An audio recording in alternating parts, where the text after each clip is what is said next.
Hi, my name is Quinn and I'm a member of the FreeFlyer technical support team. Today I'm going to talk about using the new optimization functionality added in FreeFlyer 7.6. To demonstrate this functionality, we're going to walk through the optimal lunar gravity assist sample mission plan. As of version 7.6, FreeFlyer includes a generic optimization capability that can be used for multivariable optimization of user-defined objective functions.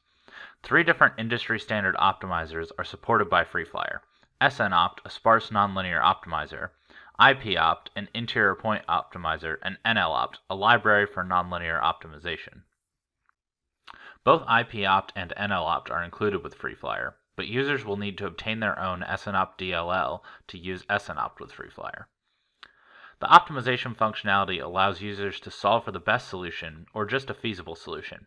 Users can add any number of state variables and constraints, as well as define their own objective function for a problem. The optimal lunar flyby sample mission plan uses FreeFlyer's optimization capabilities to find the minimum delta V needed to insert a spacecraft into a highly elliptical orbit. A multiple shooting approach is used to allow the optimizer to easily solve the problem. The trajectory is broken up into 6 segments that are solved using 2 optimization processes. The first process solves the departure and lunar flyby, and the second process solves the final orbital insertion. The results of these 2 processes are used to seed a final optimization process that solves all the segments together to further minimize the delta V used. Finally, the entire trajectory is integrated using one spacecraft to validate and visualize the solution.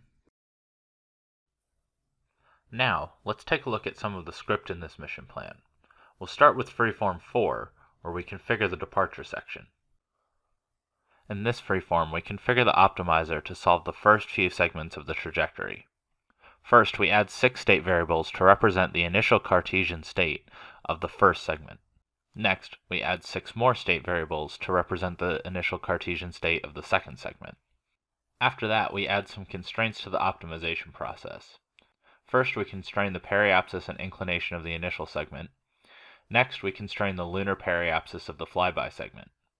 After that, we add 6 constraints to represent the difference in Cartesian states at the patch point. Finally, we set the feasibility tolerance for the optimizer and load the IPOpt engine. We also call a procedure to set up our grid window to show statistics about the optimization process. Next, we'll examine freeform 5, where we evaluate the departure section of the mission plan. First, we save off our 3 spacecraft as objects to process. Most optimization processes in FreeFlyer are performed using a while loop. In this case, we're basing our while loop off the optimizer has not converged method. This will keep the optimizer running until it converges on a solution. If the optimizer does not converge on a solution before the maximum number of evaluations is hit, FreeFlyer will exit with an error. At the top of our optimization process, we restore all the objects included in the optimization process. Next, we update our state variable values for the iteration of the while loop. After that, we assign the Cartesian state and epochs for our 3 spacecraft. Next, we check the values for the different constraints in the process. We then propagate 2 spacecraft to patch point 1 and the 3rd spacecraft to patch point 2. Next, we find the difference in Cartesian state between SAT flyby backward prop and SAT TOI. We assign these values to the constraints on our position and velocity at the patch point. Finally, we call the optimizer solve constraints method, update our grid window, and report out the last generated engine output. After the while loop exits, we call one last update to our grid window to show the final statistics.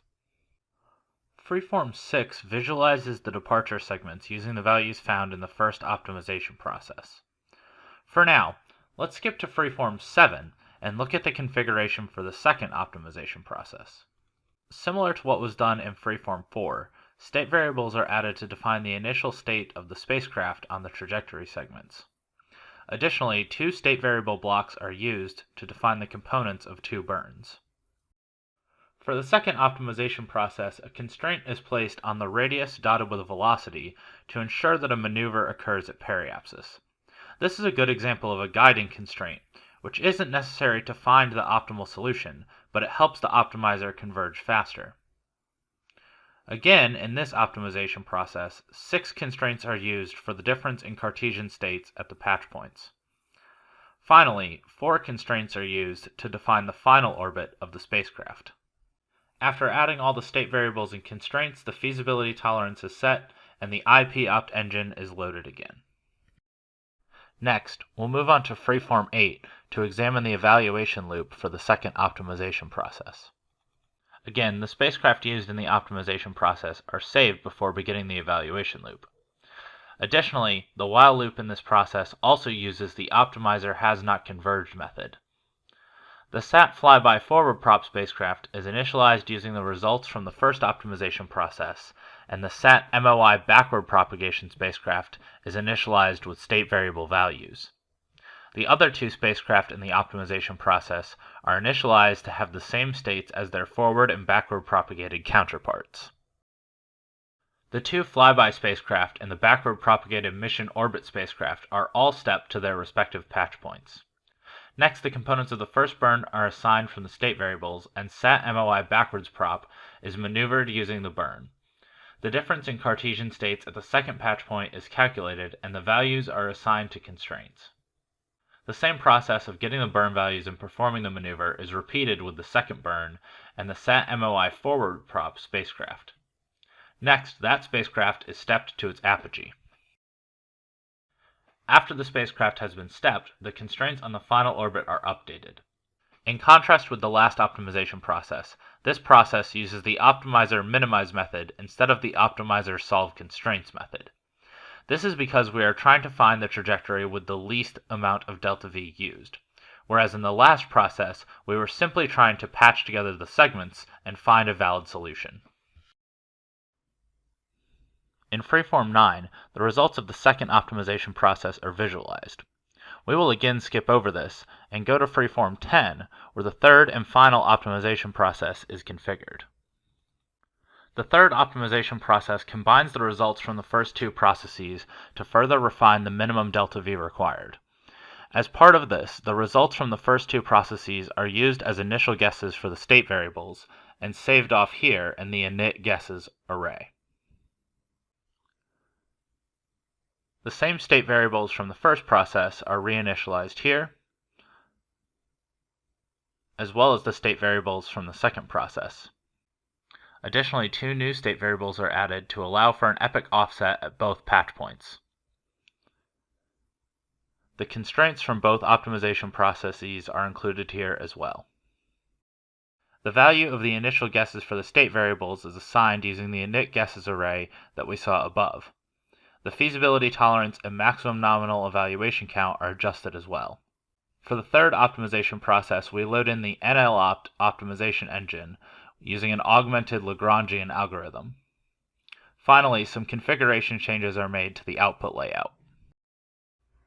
Next, we'll move to Freeform 11 and examine the evaluation loop for the third optimization process. For this evaluation loop, we use the optimizer isRunning method instead of the hasConverged method. This is done to keep the runtime of the mission plan down and allow the optimizer to exit after finding a solution close to the optimum value. The first 2 spacecraft are again initialized from state variable values, and the backward propagated spacecraft is set to have the same initial state as the forward propagated spacecraft. Next, the guiding constraints on the transfer window are evaluated. One difference in this process is that the epochs of the patch points are allowed to vary. This is done to help the optimizer converge on the best solution. The 3 spacecraft are stepped to the patch points. After that, the difference in Cartesian states at the first patch point is calculated, and the values are assigned to the constraints. Next, the mission orbit injection forward and backward propagation spacecraft are initialized. The backward propagated spacecraft is stepped to patch point 2.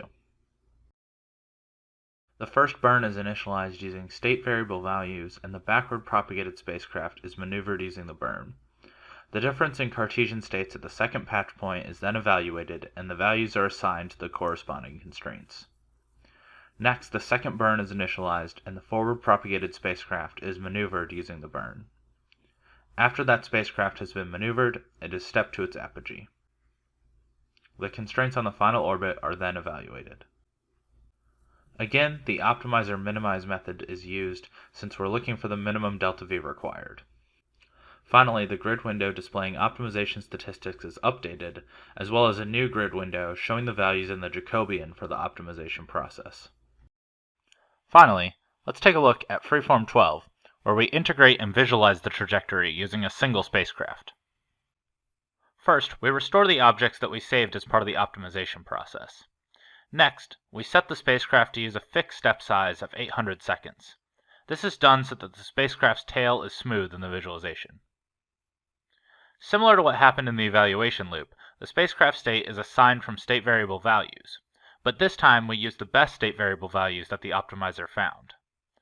The epochs of the patch points are set in the same way. Similar to what we did in the evaluation loop, we step the spacecraft to different patch points. The difference is that we're always propagating forwards in time and only using one spacecraft.